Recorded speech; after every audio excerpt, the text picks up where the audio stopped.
नमस्कार बच्चों। BA third year Sanskrit की क्लास में सभी का स्वागत है। हम श्रीमद् भगवद गीता का द्वितीय अध्याय जो कि आपके पाठ्यक्रम में वो पढ़ रहे थे, उसके 3 श्लोक हम पढ़ चुके थे।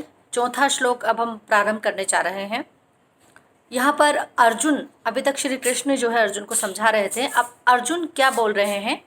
कथम भीषम अहम संख्ये द्रोणम च मधुसूदन ईशु भी प्रतियोतस्यामि पूजार आरहा अरिसुदन। देखो, इस श्लोक में अर्जुन जो है वो कहते हैं श्री कृष्ण से, क्या कहते हैं। अर्जुन जब श्री कृष्ण जब उन्हें समझा रहे हैं कि तुम्हें युद्ध करना चाहिए और युद्ध में तत्पर रहना चाहिए, किंतु अर्जुन वहाँ पर अपने सब रिश्तेदारों को देख करके, अपने निकट संबंधियों को देख करके उससे दूर हो रहे हैं। तो ऐसी परिस्थिति में अर्जुन क्या कहते हैं कि मधुसूदन, मधुसूदन किसके लिए आया है? श्री कृष्ण के लिए, कि हे श्री कृष्ण, अहम में संख्ये युद्ध में भीष्मम च द्रोणम, कि भीष्म पितामह और द्रोणम द्रोणाचार्य, गुरु द्रोणाचार्य, उनके प्रति कथम कैसे, ईशु भी यानी बाणों से, योतस्यामि युद्ध करूँगा, उनके प्रति कैसे बाणों से युद्ध करूँगा, अर्थात उनको बाणों से मैं मार पाने में सक्षम कैसे होऊंगा। अरिसुदन पूजा आरहो, कि हे अरिसुदन, अरिसुदन भी यहाँ पर श्री कृष्ण के लिए आया है। अरि अर्थात शत्रु, और शत्रुओं का निहंता, शत्रुओं को मारने वाले हैं श्री कृष्ण भगवान। पूजा आरहो, वो तो मेरी पूजा के योग्य हैं, अर्थात मेरे लिए क्या है, वो पूजनीय है।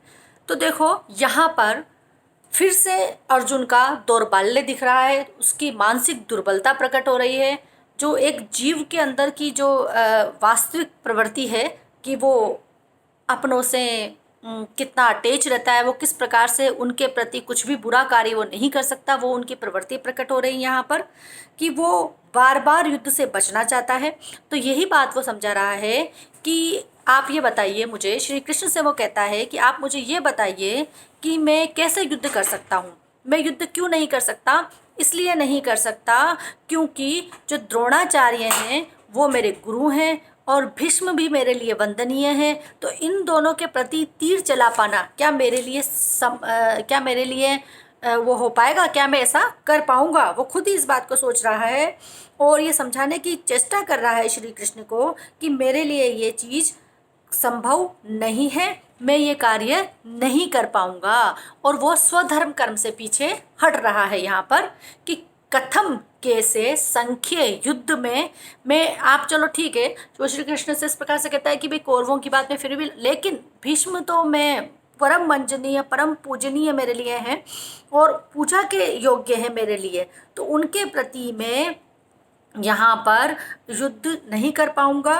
और वो संशय में पड़ गया है, शंका में पड़ गया है, अपने कर्म को भूल करके, मानवीय कमजोरियों के वशीभूत होकर के, जो कि सीधी सी बात है कि जब तक व्यक्ति स्थित प्रज्ञ नहीं हो जाता, पूरी तरह से ज्ञानी नहीं हो जाता, वो मानवीय कमजोरियों के वशीभूत ही रहेगा। तो उन मानवीय कमजोरियों के वशीभूत होकर के वो कह रहे हैं कि मैं ये युद्ध नहीं कर पाऊंगा क्योंकि मैं अपने गुरु को और इन सबको मारने में सक्षम नहीं हूँ, इनके प्रति युद्ध चलाने में मैं सक्षम नहीं हूँ।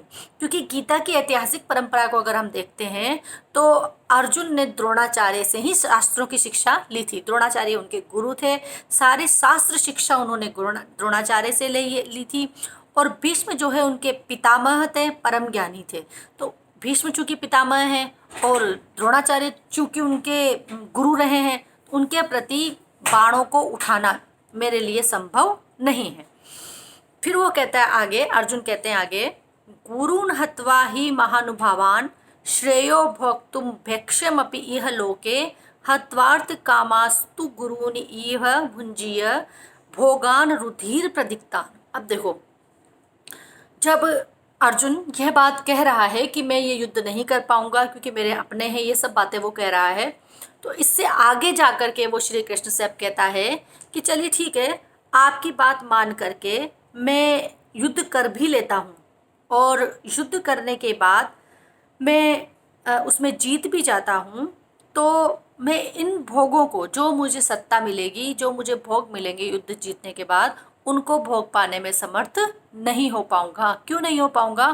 क्योंकि वो मेरे अपनों के, मेरे गुरुजनों के, इन सब के रुधिर से सने हुए होंगे, रक्त से सने हुए होंगे। क्योंकि जब मुझे सत्ता मिलेगी तो मुझे ये याद आएगा कि इस सत्ता को प्राप्त करने के लिए, इस भोग को प्राप्त करने के लिए मैंने अपने गुरुजनों को मारा है, अपने जो मेरे जो रिश्तेदार हैं उनको मैंने मारा है। तो उन भोगों को भोग पाने में भी मैं समर्थ नहीं हो पाऊंगा। महानुभाव के हे श्री कृष्ण, महानुभाव शब्द का प्रयोग यहाँ पर श्री कृष्ण के लिए किया गया है। गुरून् अहत्वा, गुरुजनों को नहीं मार के अर्थात इस युद्ध को नहीं करके, इह लोके, इस संसार में, भेक्ष्यम भोक्तुम, भेक्ष्यम भिक्षा प्राप्त करके, भोक्तुम अपना जीविका चलाना, यानी कि भिक्षा को खा लेना ही, भोगना ही श्रेयः श्रेष्ठ है।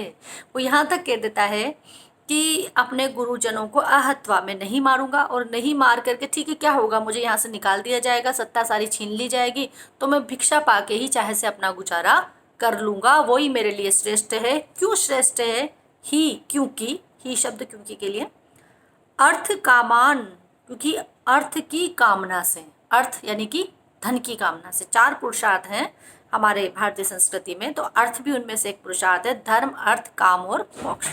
तो अर्थ की कामना से गुरून् हत्वा, अपने गुरुजनों का, अपने परमजनों का, अपने बड़े जनों को हत्वा, मार करके, रुधिर प्रगदान, प्रदग्धान, रुधिर से सने हुए, रक्त से सने अर्थात उनके रक्त से सने हुए, भोगान, भोगों को ही तो भुंजिए, भोगूंगा। ठीक, मैं किन भोगों की बात कर रहा हूँ? किस सत्ता को प्राप्त करने के लिए मैं युद्ध करूँ, किन भोगों को प्राप्त करने के लिए मैं युद्ध करूँ?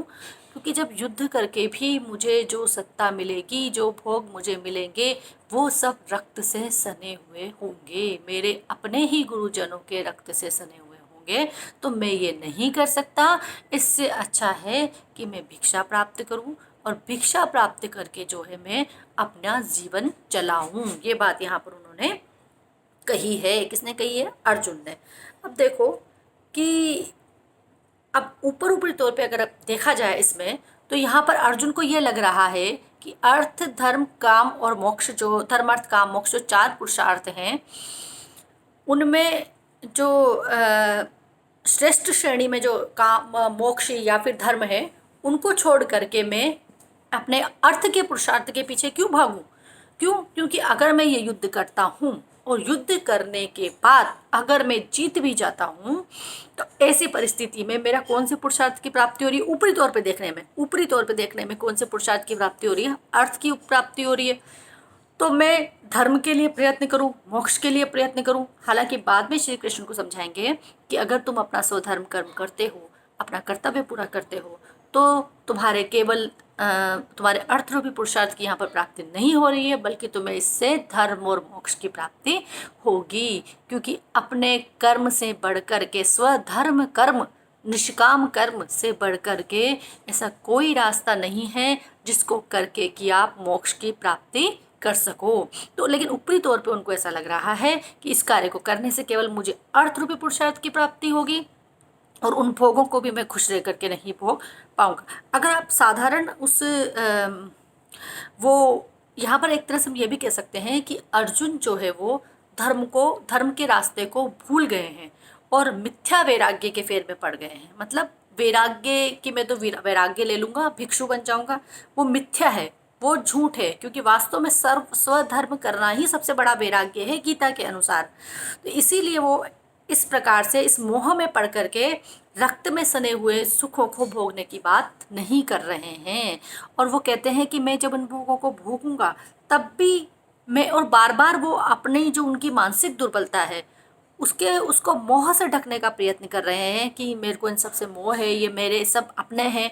तो देखो बच्चों, यहाँ पर अगर हम साधारण जनसाधारण की बात करते हैं तो ऐसा होता ही है कि हम कभी कुछ ऐसा पा लेते हैं अपनी ज़िंदगी में, कुछ अच्छा हम पा लेते हैं बहुत, लेकिन उसको पाने के लिए हमें किसी अपने के साथ कुछ बुरा करना पड़ता है, मृत्यु तक की बात अगर हम नहीं करेंगे तो छोटा मोटा भी कुछ बुरा करना पड़ता है, या कुछ बुरा बोल भी देते हैं, या उसका कहीं ना कहीं पीछे से या सामने से कुछ अहित कर देते हैं, और उसके बाद हमें उस पर्टिकुलर चीज़ की अगर हमें प्राप्ति हो जाती है तो हमें बहुत दुख होता है। और जहाँ तक है मैं ये मानती हूँ कि गिल्ट सभी को आती है कि वो जो भोग हमें मिला है, वो जो खुशी हमें मिली है, उस खुशी को हम लंबे समय तक अपने साथ नहीं रख पाते। हमें बार बार वो खुशी तो मिल रही है, लेकिन हमें वो चीज़ भी याद आएगी कि मैंने इस खुशी को प्राप्त करने के लिए ये किया। ठीक है ना। तो यही चीज़ यहाँ पर अर्जुन के साथ हो रही है कि मैं पा भी लूँगा तो भी मुझे ये खुशी या ये भोग जो है सुख देने वाले नहीं है। क्यों नहीं है? इसलिए नहीं है क्योंकि ये मेरे गुरुजनों के रक्त से सने हुए होंगे। तो इस प्रकार की बात यहाँ पर जो है उन्होंने इसमें कही है। और एक बात और जो है